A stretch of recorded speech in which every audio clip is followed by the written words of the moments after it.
Bannakibiina kya NRM mu disitulikiti y'e Mubende abeesimbyewo ku bwannamunigina Balabudde Sabaminister wa Uganda Nabanja nti ave mu kalulu kaabwe nti kubanga yali mu okulwanyisa vvulugu yali mu kamyufu k'ekibiina ne bafuniramu ebizibu.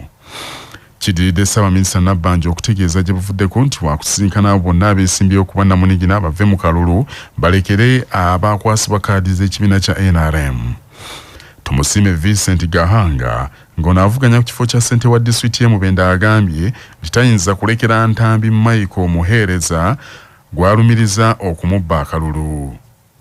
Tanaba kusinkana naye ne bw'anaaba nga nsinkanye ekisooka Right Honourable Prime Minister yansomesa nga muyigwa gwanga n'antegeeza nti ngende nnwanyise obulyake n'okukubiriza abantu okukola ennyo ne President Museveni kibi kye yaŋŋamba kati nze kiyinza kuva mu kalulu k'abaana Mubende bampagira ennyo ne ŋŋamba nti nve mu kalulu ngende nsimbe emabega w'omuntu eyalangirwako obubbi twala tuze twogera ku ssente z'omusolo ezidibagibwa ezoonoonese n'olwekyo ssaawa zino lwaleero simanyi how Prime Minister ye yansomesa ogenda okulwanyisa obubbi wayinza okujja okungamba nti ze nviira muve mu kalulu.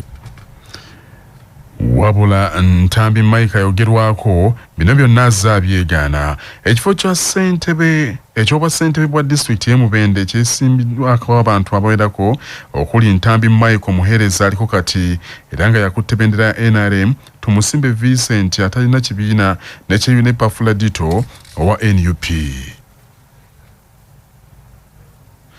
Omwepisikoopi w'essaza ly'e Masaka kitaffe Severus Jumba alagidde abakristu bonna mu ssaza ly'e Masaka baddeyo ku nnono y'ekereziya ey'edda ey'okusembera ku mmeeza entukuvu okufuna omukama.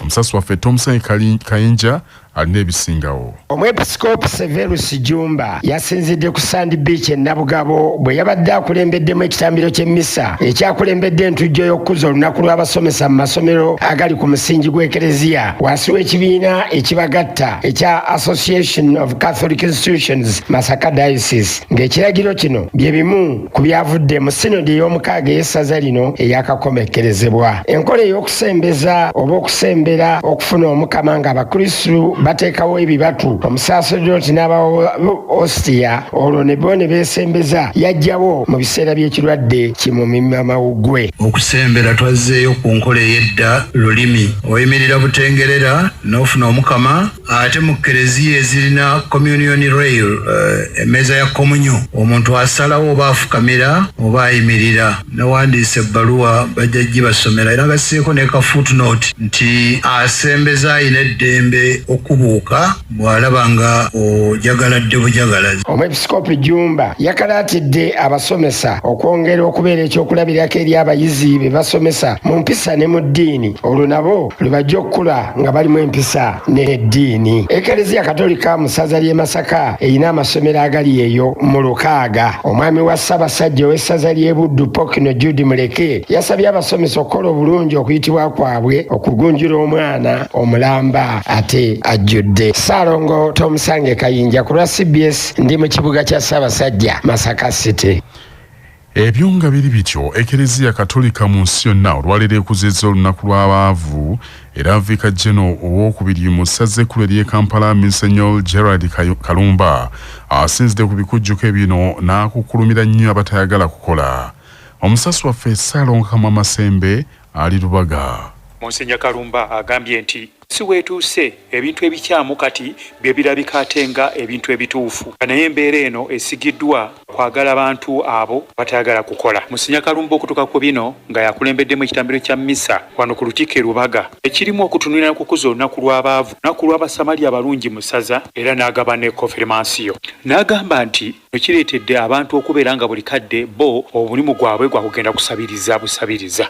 Yagufuula gwagenda mu banne kubanyagako ssente na kubasaba buli lunaku. Oyo Yesu agambye tasaanidde kulya agenda akole. Abasamaliya tubeebaza omutima ogwo omulungi ogwa Kristo gwe yayigiriza. Samaliya gwayogerako oyo yasanga omusajja gwe baali batemudde nga bamulesaawo bamukubye n'amuyamba n'amussa ku ndogoyi ye ebiwundu n'amuyamba ebiwundu bye baali bamutaddeko n'abyoza n'abinaaza n'amutwala wooteeri entonotono n'agamba mu wooteeri munyambire omuntu ono ssente zonna ndizibasasula nga nzirayo nga mpitawo. Monsinya Kalumba era asinzidde wano n'alabula abantu bonna abo abeefuula ennyo okwagala Katonda era abeefuula Kristo bamumanyi okusinga abalala nti bajja kubatta. Jjukiza ekya Kibwetere. Ne babaggyako ebintu byabwe ne babookya.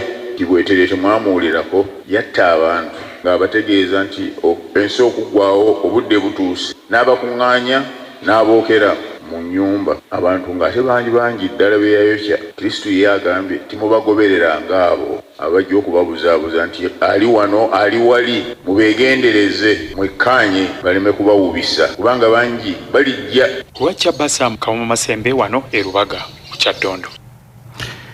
Ekitongole ekirwanyisa obuli bw'enguzi ekirina emmeeza mu maha g'obwa President ekya State House Anti-Corruption Unit kitandise okutalaga disitulikiti ezikola ebbendobendo ly'e Masaka okulondoola n'okakasa oba ddala abantu mu kitundu ekyo baganyuddwa mu nsimbi gavumenti zeeweereza mu bitundu okubikulaakulanya.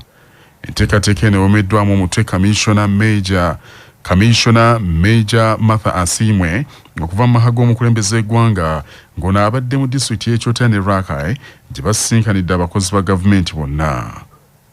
Emirimu egyatuweerezebwa n'omukulembeze w'eggwanga gye giriwa gy'okumakinga sure programu za gavumenti zonna ezijja abantu mu bwavu zitambula bukwakku ate abantu baziganyulwamu ate abantu bazitegedde. Ekyokubiri okusomesa abantu programu zino n'ebigendererwa byazo. Mulidde twogera ku bona basome ne tukyena abo bonna abasasuza abaana school fees. Agambye nti byazudde mu disitulikiti zibakatuukamu omuli Lwengo, Lyantonde, Kyotera ne Rakai asimye abakulembeze olw'okukozesa obulungi ensimbi ezibaweebwa kyokka n'akubiriza bannayuganda okusigala nga balondoola ensimbi zaabwe.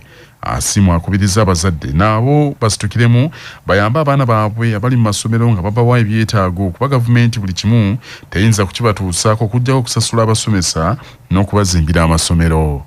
Nawe omuzadde olina olubimbi olulwo kale President Museveni akuweererera omwana naye nawe olubimbi olulwo lwakugula yunifoomu lwakugula kalaamu n'okugula ekitabo esente ozigjeewa. President ataddeko ne problems endala. Waliwo emitendera emirala gy'ataddeko EDM, emyoga, esente z'abavubuka, esente z'abakadde. Zino zonna bazikuwe weekolerere ove mu mbeera gy'olimu. Omubaka wa President mu disitulikiti Rakai Sarah Kiyimba yeebazizza abakozi mu disitulikiti eyo olw'okulembeza obwerufu nga bakola emirimu gyabwe. Manya obuvuna obuddo obw'eddembe lyo tonyigirizibwa ddembe lyo ery'obwebange. Kimenya mateeka omukulembeze w'eggwanga okweyingiza mu nkola y'emirimu gya Paalamenti nga munnamateeka Judy Mbabaali bw'annyonnyola. Constitution ya Uganda mulimu amasiga 3 buli limu bwe liba likola emirimu gyalyo teririkkirizibwa kuyingirira ddala yadde okuliragira kiki ekyokukola. N'olwekyo mu constitution yaffe singa wabeerawo ekiteeso ekireeteddwa mu paalamenti okugoba minisita kye bayita censure motion, president oba omuntu yenna ali ku executive ye takkirizibwa kulagira paalamenti ku kiki kyakukola ng'ekiteeso ekyo kiri mu paalamenti yadde okusaba paalamenti ekiyimirize kubanga ekyo bwakikola aba amenya ebiragiro ebiri mu constitution ebiragira executive obutabaako ngeri gyeyingiriramu paalamenti ng'ekola emirimu gyayo.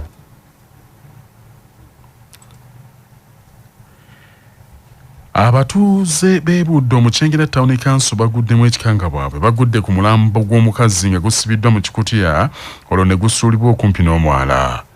Omulambo gw'omukyalo oyo gusangiddwa ku kyalo Mpangala Maggwa Buddo nga abagulabye babadde bava mu kusaba.